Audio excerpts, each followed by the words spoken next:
Okay, so let's talk blood pressure here. Why do we care first? Let's go there. So if your blood pressure is too low, then we're not going to have enough force to push things out of the vessel. Because remember, blood pressure is a hydrostatic pressure. It's the physical force that actually pushes things out of the blood vessel. So when you're in a capillary, this is what allows you to deliver nutrients, oxygen, water to those tissues. They need all of that. And so if you don't have a high enough force, then you'll have basically a decrease in perfusion. You're not going to drop off things. So you're really not doing the job of the cardiovascular system. If it's too high, you could cause damage to vessels. You could drop off too much, causing edema, because you might not be able to bring it back into the blood. So that's why we care. What kind of things go into blood pressure? Well, let's look at our equation. So if we have mean arterial pressure, so this is the average blood pressure in all of our arteries, our main things that are going to cause that blood pressure is your cardiac output and your TPR. So what does that mean? So cardiac output is what the heart is doing. So your blood pressure is really a result of the heart, and TPR is what's happening in the vessels. And so we can take all of those little separate pieces of information to kind of come up with what is the average of what's happening inside of those vessels, the fluid that's going to push on those vessel walls. So looking at cardiac output specifically, this is the amount of blood that our heart is pushing out in 1 minute. So what things cause cardiac output to go up or down? Well, the number of beats that you have would be definitely influencing it. If you beat faster, you can get more out. If you beat slower, you're not going to get as much out. The other thing is with each beat, how much do you move? So that's the other thing that goes into cardiac output is your stroke volume. How much do you push out with each beat?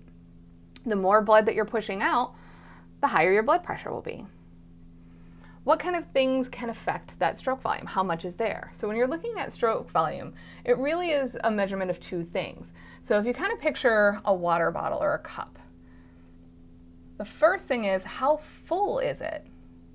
So this right here would be the volume before you squeeze the heart. So this is our end diastolic volume.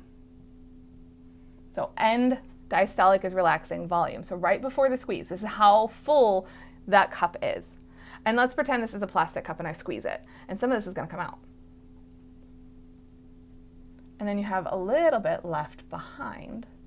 So this is after the squeeze. So end systolic volume. The stuff that was in here before the squeeze is now in the blood vessel. That's your stroke volume. So stroke volume is your end diastolic volume, how much you had before the squeeze, minus your end systolic volume. So those are the two things that go into that. So end diastolic volume, how full are you before the squeeze? And then your end systolic volume, how much is left behind after the squeeze?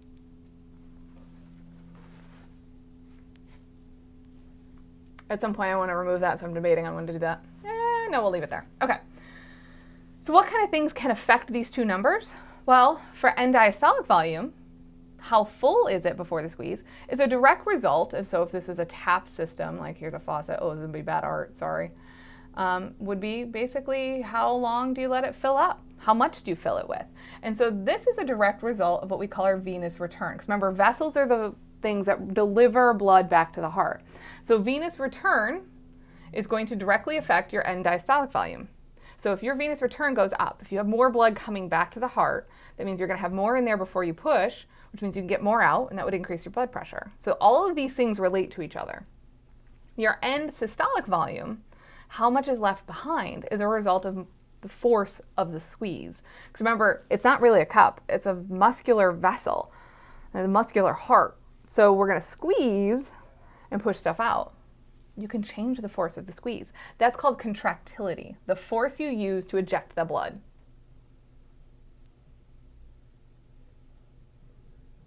So if we increase contractility, if we squeeze harder on this little cup here, there would be less left behind, which means more got pushed out. So if we increase contractility, that would increase our end diastolic volume, which increases our stroke volume, which increases our cardiac output, and overall increases our mean arterial pressure. So it's more about tell yourself the story as you get through, rather than just trying to memorize, if I do this, what does it do to blood pressure? Remember how all of these things, all of these variables relate to each other.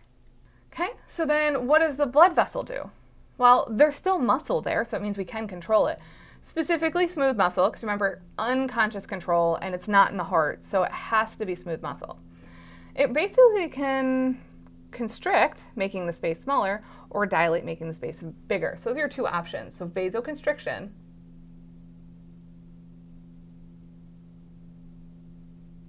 or vasodilate. If you vasoconstrict, you're making the space available for blood to flow through smaller. And so if you make the space smaller, you're increasing your total peripheral resistance to flow. Less opening, less can fit through it. Kind of makes sense. If you vasodilate, open it up more, less resistance. It's easier for the blood to flow through it. So if you vasodilate, you're going to decrease your resistance, which would lower your blood pressure in that vessel. If you vasoconstrict, you're going to squeeze on that blood, and that would increase your blood pressure.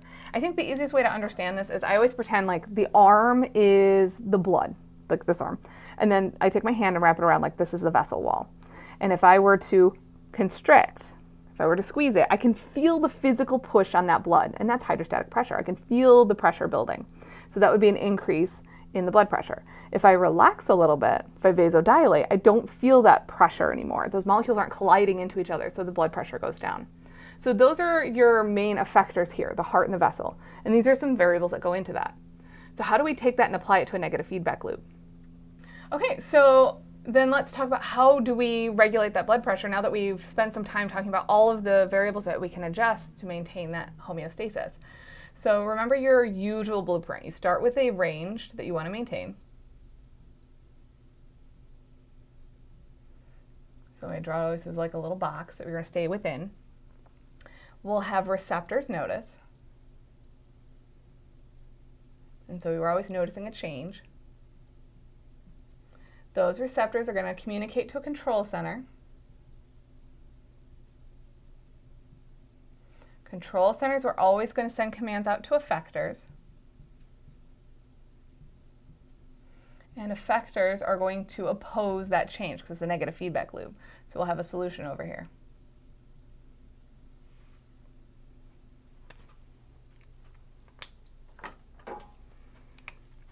So let's go ahead and fill this out for a specific example of blood pressure change. So let's say we have an increase in blood pressure. The goal overall is to decrease that blood pressure. What receptors are built into the wall that monitor that? Well, it's a physical force, so it has to be a receptor that responds to physical changes. And so these are mechanoreceptors. Now, the specific name of those mechanoreceptors are baroreceptors.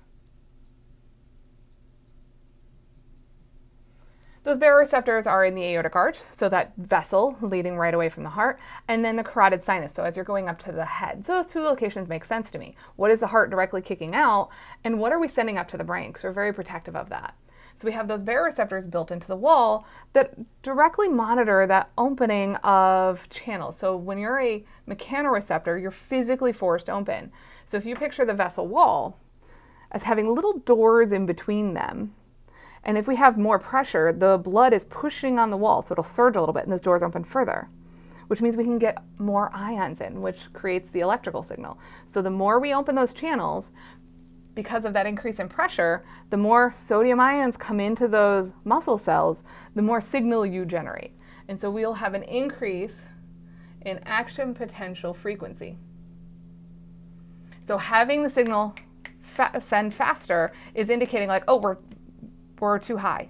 There's like a base rhythm that they like to maintain. If you had the opposite problem, if there was less blood pressure, the vessel walls won't be forced open as much and those doors close, and we don't end up with as much of a signal. We don't have as many ions flowing through. And so the signal will slow down. And so that would be a signal to the control center that, oh, our blood pressure is too low. And so there's this happy medium of a signal pace that we want. But in our case, our blood pressure is too high, so we're going to start sending the signal too fast. That is telling our control center, like, uh-oh, blood pressure is too high. Now, the specific control center for blood pressure is going to be in the medulla oblongata.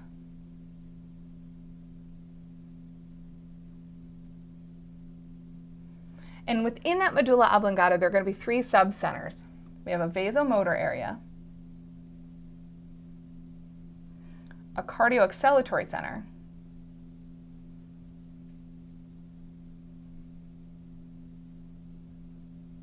and a cardioinhibitory center.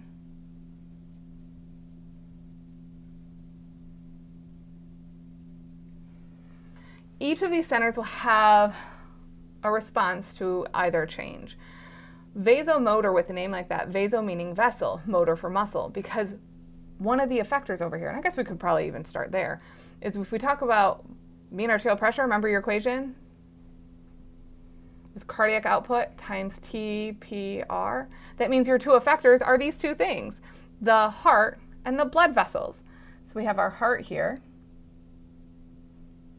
and we have our vessels. The vasomotor center directly talks to this one. Cardioacceleratory and cardioinhibitory both start with card for heart, so they'll talk to this one. So the vasomotor center will tell the vessels what either to constrict or to dilate. So if our problem is blood pressure is too high, what do we want to do? Well, we want to lower resistance. We make it easier for blood to flow through it to lower the blood pressure. The way we do that, open up the diameter of the tube. So we want to vasodilate. To do that, we want to relax the smooth muscle built into the wall, so the vasomotor center will be inhibited. Because the job of the vasomotor center is to tell those muscles to constrict. We only want to do that if blood pressure is too low. Now, with a name like acceleratory inhibitory, you can basically figure out one is a gas pedal and one is a brake. One means go faster, beat harder. The other one means slow it down. In the case of an increase in blood pressure, we want to slow down that heart rate. We actually want to lower cardiac output. And the best way to do that is lower the heart rate. So which of these two centers would you use if you want to lower heart rate? You want to slow it down using inhibitory. So we'll stimulate the inhibitory, and then we'll inhibit the acceleratory. You can only use one of these at a time. It's kind of like in a car. You can't hit the brake and the gas at the same time. So if we stimulate the cardioinhibitory, we'll slow down the heart, we'll have less pushed out per minute, or really just less beats in that minute, so less pushed out overall, so decrease in cardiac output, which will lower our blood pressure. Now, if we had the opposite problem, you just change things around. So instead of an increase in blood pressure problem, we could say, oh, we have a decrease. You just do the opposite. So instead of active potential frequency going higher, it's going to go slower. And instead of vasodilation, you would vasoconstrict, because you will stimulate the vasomotor center. You would switch which one of these you're activating. So you'll stimulate your cardioacceleratory center.